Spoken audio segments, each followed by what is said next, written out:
Bonjour, Marc Ouimet, École de criminologie, Université de Montréal. Bienvenue à ce vidéo qui porte sur SPSS et les recodages. Il s'agit d'une vidéo de base, donc on va voir vraiment les opérations les plus simples, qu'est-ce que recoder une variable, puis comment on le fait, avec des exemples et du SPSS. Donc, OK, laissez-moi 30 secondes.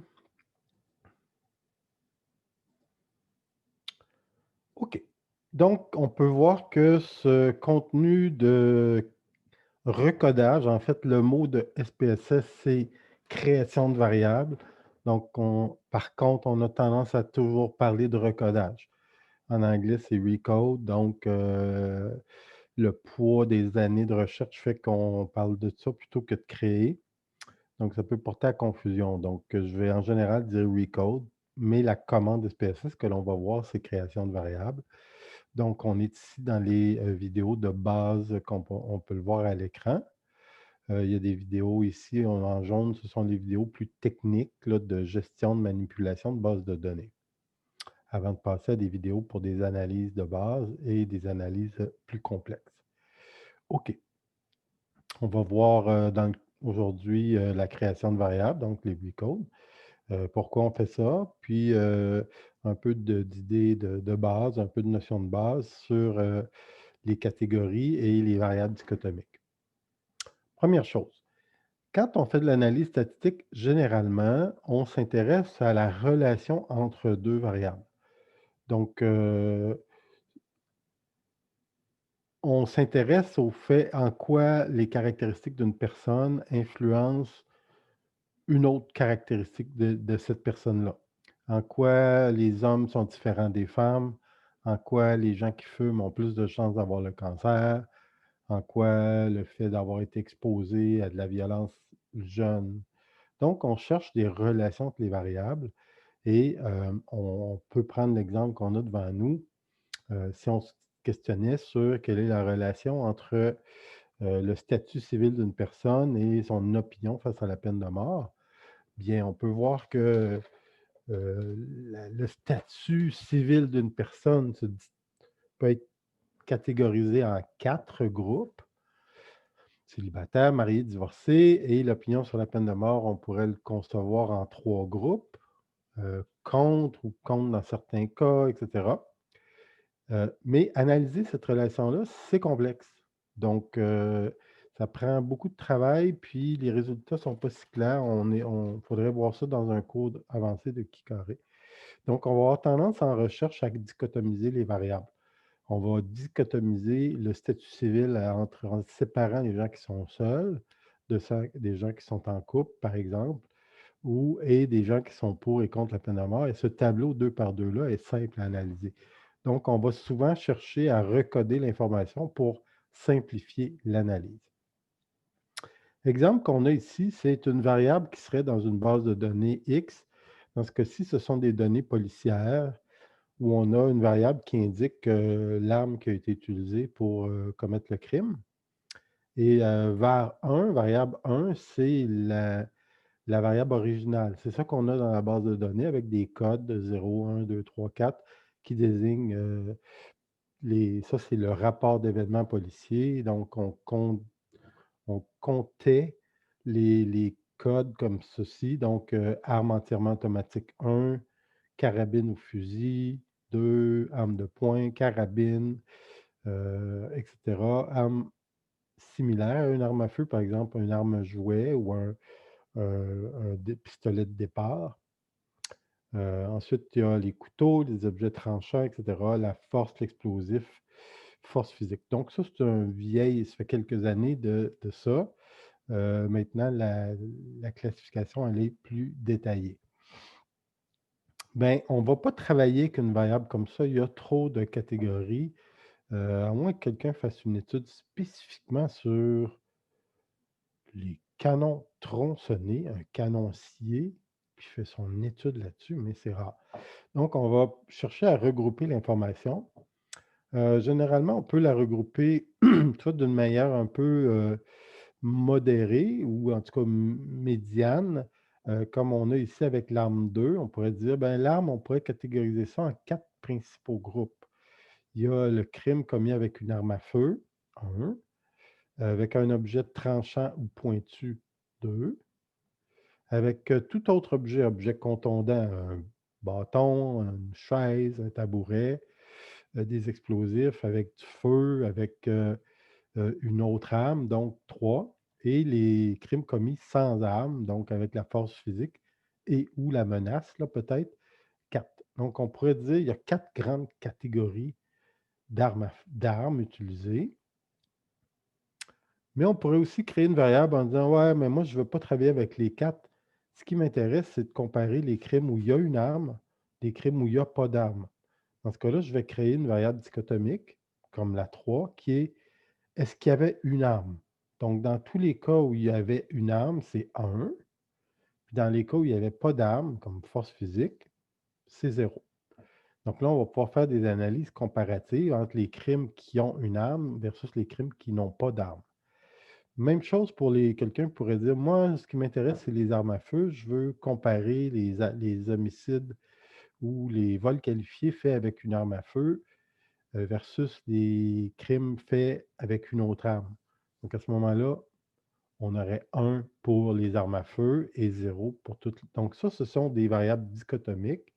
C'est souvent comme ça qu'on va traiter la variable. Donc on part d'une variable avec beaucoup de catégories, puis on termine avec oui, non, 0, 1. Est-ce qu'il y a une arme à feu? Oui, non. Non, 0. Oui, 1. Ou est-ce qu'il y a une arme? Non, oui. Donc, c'est souvent comme ça qu'on va traiter l'information plus tard dans le cadre des analyses. OK, allons-y dans SPSS. On a devant nous un petit fichier que j'ai préparé qui comprend quelques variables, le niveau scolaire. Donc ça, c'est un échantillon, c'est l'échantillon que je prends en général d'adolescents qui ont été rencontrés dans 70 pays du monde. Là, j'ai sélectionné quelques pays. Donc, et j'ai gardé seulement quelques variables pour les fins de la démonstration. La première variable, c'est quel est le niveau académique. Ensuite, vol à l'étalage. Ce que je vais faire ici, ce qu'on fait tout le temps, c'est de faire une fréquence de chacune des variables, d'aller voir qu'est-ce qui s'en vient dans l'analyse. Donc, analyse statistique descriptive fréquence. Et je vais mettre toutes les variables ici.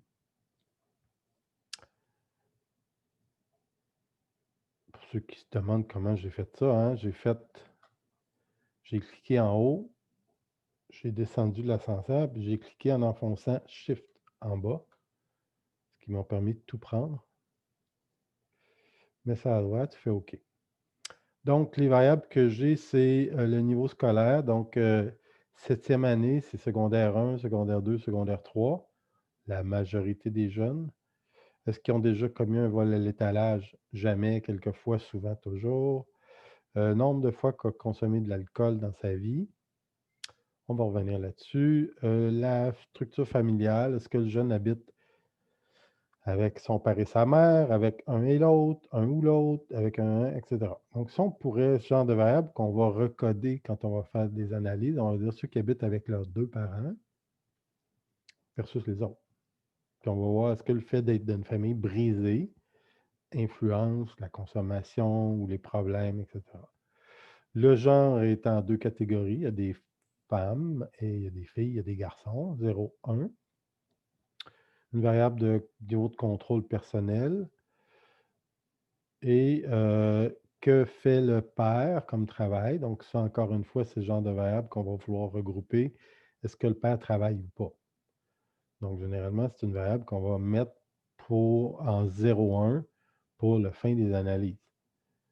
Et est-ce que le jeune a commis un crime grave? On a 14 des jeunes qui ont commis un crime grave. OK. Donc, supposons que je prends la variable, moi, ce qui m'intéresse, ce serait de comparer les plus jeunes aux plus vieux. Donc, on avait une variable, c'était la variable, je réinitialise ici, qui serait, je n'ai pas l'âge comme tel, mais j'ai le niveau académique. Donc, on a des jeunes de grade 7, 8, 9, donc secondaire 1, 2, 3, versus 4, 5, 6, quelque chose comme ça. Disons qu'on veut créer une variable dichotomique qui nous indique est-ce que le jeune est dans le premier cycle du secondaire ou il est dans le deuxième cycle. Donc, les plus jeunes, les plus vieux. Je voudrais créer une variable dichotomique avec ça. Comment vais-je m'y prendre? Donc, on comprend que je dois mettre 7, 8, 9 à 0 et 8, 9, 10 à 1, qui va nous dire ce sont les plus jeunes, 0, les plus vieux, 1. La commande SPSS pour faire ce recodage-là, en fait, comme je l'ai dit, ça ne s'appelle pas recode, ça s'appelle transformer, création de variable. Il ne faut pas recoder la variable. Ici, c'est marqué recoder la variable. Elle n'est pas là parce que si vous recodez la variable, SPSS va écraser la variable originale par la nouvelle. Il va remplacer l'ancienne par la nouvelle. On ne veut pas ça. Parce que si on se trompe, puis finalement on dit ah, moi j'aimais mieux secondaire 1, 2 versus 3, 4, 5. Je ne peux plus revenir en arrière, j'ai perdu ma variable. Donc, on va créer une variable qui va être une copie, en fait, de l'autre. Donc, on ne fait jamais recoder la variable, on fait créer une variable, même si on dit recode. OK, il apparaît un petit menu ici. La variable que l'on veut recoder, c'est la première en haut, qui est le niveau académique. Et je dois lui donner un nouveau nom. Niveau SCO2. Niveau scolaire 2. Essayez de ne pas donner des noms différents. Comme ça, j'aurai ma variable niveau scolaire, ma variable niveau scolaire 2 dans ma base de données. Je sais que la 2 vient de la 1. Libeller niveau scolaire en 2 groupes.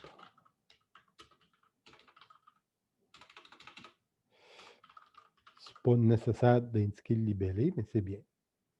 Et là, je dois mettre ancienne et nouvelle valeur. Donc, je me rappelle, parce que j'avais noté sur une feuille de papier, que les secondaires 1, c'était les 6. Les 6.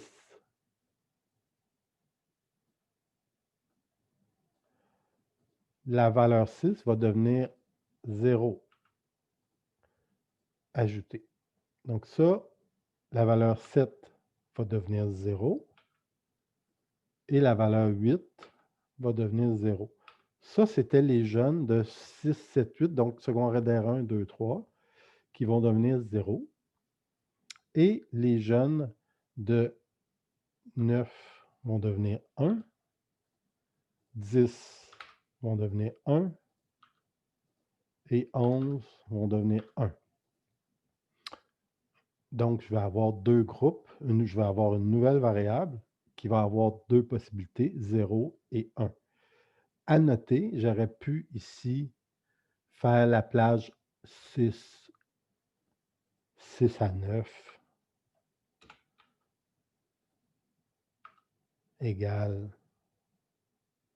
0, 1. J'aurais pu faire des plages, la valeur minimum, blablabla. Bla, bla, bla. Donc, tout ce que j'ai à faire, c'est ça. J'ai 6, 7, 8 vont devenir 0, 9, 10, 11 vont devenir 1. Les autres valeurs, s'il y en a dans la base de données, il y a des 5, des 4, des 8, des 12, ils vont devenir valeurs manquantes. Fait qu'on n'a pas besoin de les mentionner. Poursuivre. Je vais faire changer. Donc, quand je suis prêt. Et je vais faire OK. Il ne se passe rien. Bonne nouvelle. Allons voir ma base de données. Dans ma base de données, on peut voir qu'il est apparu ici une nouvelle variable qui s'appelle niveau scolaire 2, qui est niveau scolaire en 2 groupes. Si je vais voir cette variable-là, c'est une variable qui est 0, 1. Et là, je n'ai pas assez de place, mais grade 8, 6, 7, 8. 8, c'était 0, donc il est 0. Le deuxième sujet était de grade 9. Lui, il est dans deuxième cycle. Donc, c'est un 1. Donc, on a maintenant une variable ici. On peut faire une fréquence de cette variable-là pour s'assurer qu'elle a bien été faite. Donc, ça, c'est important. Vous faites une fréquence de votre variable originale, comme ça, et de votre nouvelle variable. Normalement, on devrait compter de dire 3967, 337,57 puis 41,55. En fait, ça devrait finir par 14.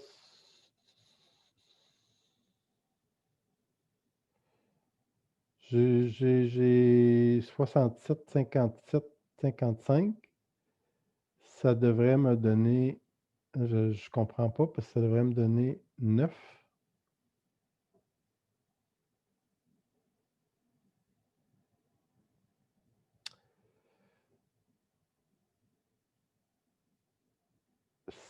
Oh, j'ai fait une erreur, je m'excuse. C'était 7, 8, 9 et non pas 6, 7, 8. Donc 7, 8, 9. Je vais donc, on ne s'inquiète pas, oubliez ce que j'ai fait depuis une minute. Je vais effacer la variable, je vais recommencer. Donc 7, 8, 9. C'est ça que j'ai dit? 7, 8, 9, 10, 11, 12. Donc, on va recoder la variable, transformer, création de variable. Je vais prendre la variable qui est déjà là. J'ai juste à recliquer sur les valeurs. Et dans le fond, éliminer, c'était 7, 8, 9. 9 est égal à 0. Changer. Et 7, 8, 9, 10, 11 et 12 devient 1. Changer.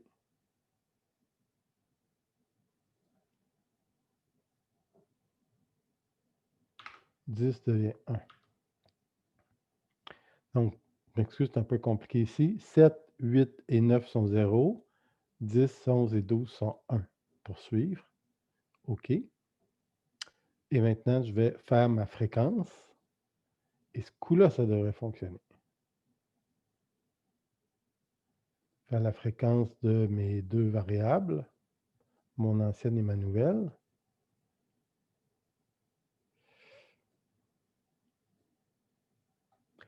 Donc, j'avais 39 ici. 7 plus 7, 14 plus 5, 19. Ça devrait finir par 9. Ça finit par 9. Donc, si on additionnait ces trois-là, on aurait 11 879. Si on additionnait ces trois derniers groupes-là, on aurait 4097. OK. Ça, c'était un exemple. On va y aller avec un autre exemple, avec la question du vol à l'étalage. Donc, situation un peu différente, c'est est-ce que tu as déjà commis du vol à l'étalage? On va regarder notre distribution de fréquences. Et on peut voir ici que la majorité des jeunes disent never, donc n'ont jamais fait du vol à l'étalage. Sometimes, 10%, often et always. Donc là, je veux ici, encore une fois, dichotomiser cette variable-là et je dois décider qui je vais mettre ensemble. Est-ce que je vais mettre never et sometime ensemble? Puis souvent, toujours ensemble. Donc, je vais aller chercher quelque chose comme les 6% les pires, ou je vais mettre les 0, never, et tous les autres 1. Donc, généralement, ce qu'on va faire, ça serait plutôt la deuxième solution. Donc, je dois me rappeler que je vais recoder ce que je vais faire, c'est recoder la variable vol à l'étalage en disant 1 égale 0, 2, 3, 4 égale 1. J'écris ça sur une feuille. Données, transformer, création de variable. Réinitialiser, ça enlève tout ce qui est là. Donc, vol à l'étalage, on va appeler ça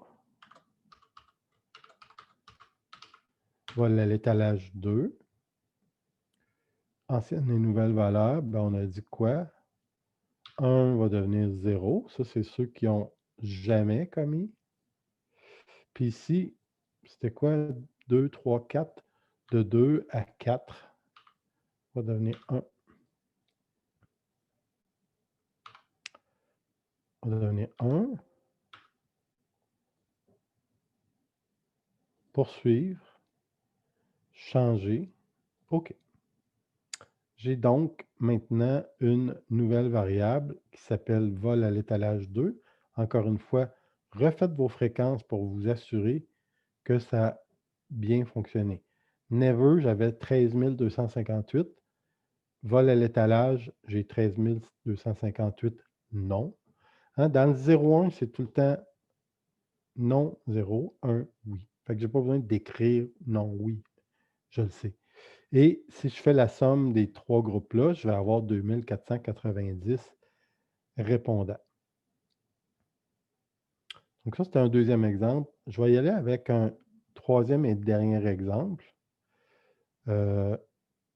Donc, je vais fermer ça. On va retourner ici à la base de données. N'oubliez pas que j'ai des nouvelles variables qui sont apparues dans la base de données. Quand je vais sauvegarder, ces variables dichotomiques-là vont rester. Ici, j'aurais pu mettre vol, étalage, non, oui. J'aurais pu rajouter ici 0 est égal à non, puis 1 est égal à oui. Mais comme j'ai dit, ce n'est pas vraiment nécessaire, puisqu'on le sait que c'est comme ça. La troisième variable que je vais recoder pour la démonstration, une variable qui est un peu différente parce que c'est une variable quantitative. C'est une variable qui a beaucoup de valeurs. Donc, c'était la question, nombre de fois que j'ai consommé de l'alcool. Donc, on a demandé aux jeunes, combien de fois as-tu consommé de l'alcool? Je recommence ça ici. Excusez-moi. Donc, analyse, fréquence, nombre de fois que consommé de l'alcool. Et j'ai ici mes réponses. 77% des jeunes disent j'ai jamais bu d'alcool, donc 0. Puis il y a des gens qui ont dit une fois, puis d'autres fois qui ont dit 2, puis 3, puis 20, puis 38, puis 40 fois, puis il y a quelqu'un qui a été jusqu'à 100. Donc, évidemment, c'est des jeunes, ce qui fait que c'est normal qu'ils n'aient pas bu tant que ça. Et là, je vais, en regardant ma distribution de fréquence, je vais devoir décider en quelque sorte de mes groupes. Mais dans ce cas-ci, au lieu de faire 2 groupes, on va faire 3 groupes pour voir comment procéder. En fait, j'ai des gens qui ne consomment pas, qui n'ont jamais consommé. J'ai des gens qui ont déjà consommé quelques fois, une, puis j'ai des gens qui ont consommé beaucoup. Donc, moi, si j'avais à regrouper une variable comme ça, je pourrais dire, ben, ce qui m'intéresse pour mon étude, c'est d'avoir 3 groupes. Les non-consommateurs, les faibles, puis ceux qui consomment plus. Donc, j'aurais tendance à dire quelque chose comme, je vais mettre les 0 tout seul. Ensuite, les 1 à 10. Tu as bu jusqu'à 10 fois dans ta vie. Puis ceux qui ont bu plus que 10 fois, c'est vraiment les jeunes qui ont consommé souvent de l'alcool. Donc, je vais prendre une feuille de revue, je vais écrire 0 égale 1, 1 à 10 égale 2 et 11 jusqu'à 100 égale 3. Je vais avoir 3 groupes. Donc, donner, transformer, créer. C'était la variable ici, alcool. On va l'appeler alcool. Ce coup-là, on va l'appeler 3 parce que c'est un alcool en 3 catégories. Ancienne nouvelle valeur. Ben 0 va devenir 1.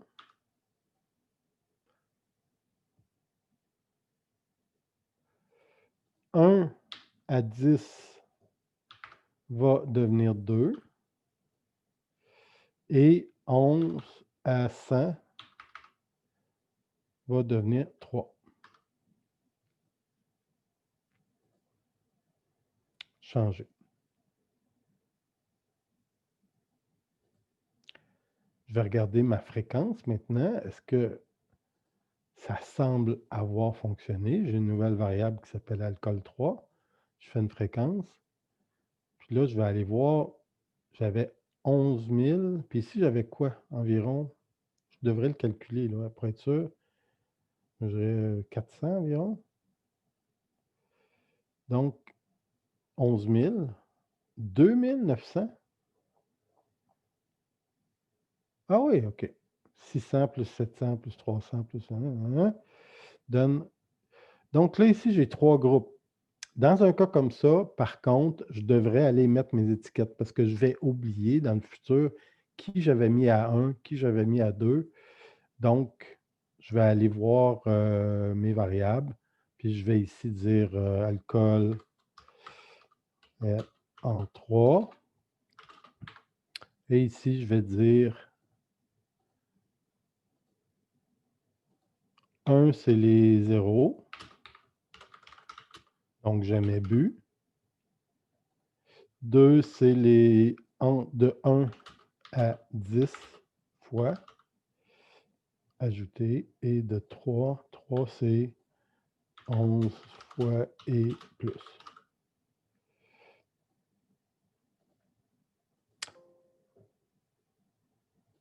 Donc, si je refais ma fréquence de cette variable-là, je devrais avoir mes étiquettes ici. 0, j'ai jamais bu. 1, 2 et plus. De 2 à 10. Et il manque un 2 là. Et 3, 11 et plus. Ça va m'aider dans le futur. Je pourrais maintenant aussi dichotomiser cette variable-là. J'aurais pu écrire, je pourrais tout de suite retourner avec ma variable, juste pour finir, création de variable, appeler ça alcool 2 dans ce cas-là, parce que je vais la faire en 2. Ancienne et nouvelle valeur, 0 égale, je vais changer ça, je vais appeler ça 0 égale 0. Et celle-là, je vais l'éliminer, puis je vais mettre de 1 à 100 la valeur 1. Vous êtes en train de voir que ce que je suis en train de faire, c'est de dichotomiser la variable consommation. Il va y avoir 2 groupes. Il va y avoir ceux qui n'ont jamais consommé et à ce moment-là, les gens qui, je vais rajouter cette variable-là, qui n'a pas fonctionné.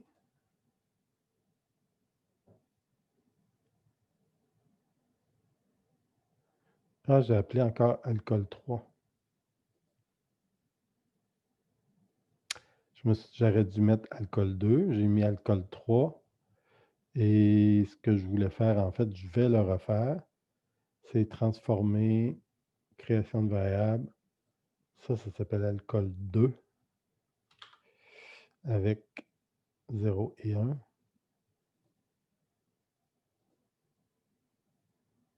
Et j'ai maintenant une nouvelle variable qui s'appelle alcool 2.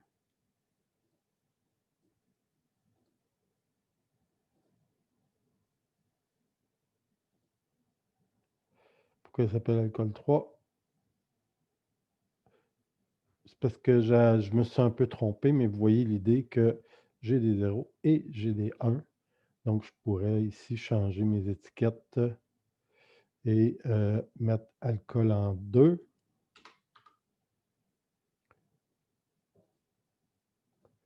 Voilà. En fait, je vais, pour être sûr, recommencer pour que tout le monde comprenne bien. Donner, transformer, création de variable. Alcool va devenir alcool 2. On va l'appeler alcool 2. Ancienne et nouvelle valeur. 0 égale 0. 1 à 100 égale 1. Ça, c'est bon.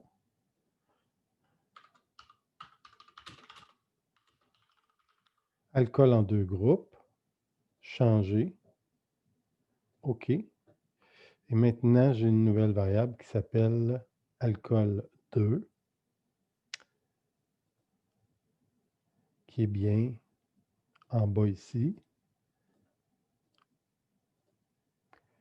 qui est 0,1. Donc, il y a 11 915 qui n'ont jamais bu. Ce sont ceux-là. Et j'ai 3 451, 22% qui n'ont jamais bu. Cela complète le vidéo sur les recodages de base.